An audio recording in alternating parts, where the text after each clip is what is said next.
Bonjour à tous. Aujourd'hui, je vous propose une petite explication sur comment compter les Kapalabhati.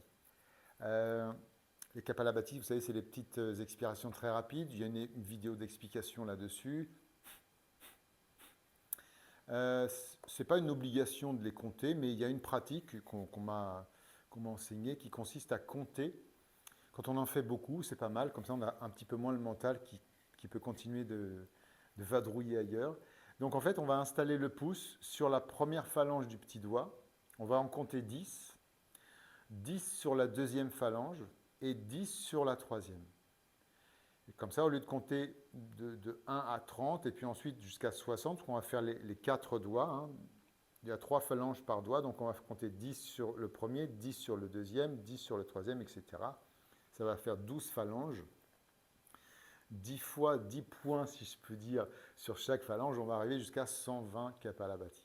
Donc, quand on va dire qu'une main, je fais une main de Kapalabhati, je ferai 120 Kapalabhati.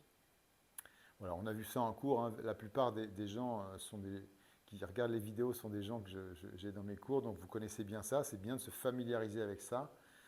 Après, on peut faire une main ou deux mains, des fois trois même aussi, par exemple dans chacun des chakras. Comme ça, on a pas mal de petits outils pour intensifier la pratique. Donc c'est assez facile. Je vais le faire une fois lentement pour se familiariser un peu avec. On va faire juste un doigt, parce que sinon ça prendra un petit peu de temps. Donc je fais 10 ici, 10 ici, 10 ici.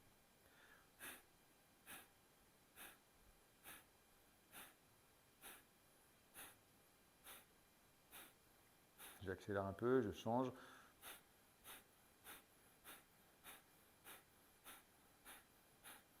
Pour la dernière phalange, à l'intérieur, dans ma tête, je compte 1, 2, 3, 4, 5, 6, 7, 8, 9, 10. Et ensuite, je change 10 ici, 10 ici, 10 ici.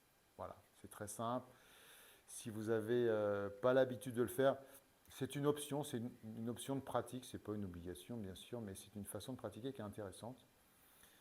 On peut faire Kapalabhati librement, on peut le faire avec tout un tas de petites choses, moule bandha, la langue retournée, les yeux sur Brahmadhya, le compte. On peut faire Kapalabhati dans chacun des chakras, ça devient vraiment très très intéressant.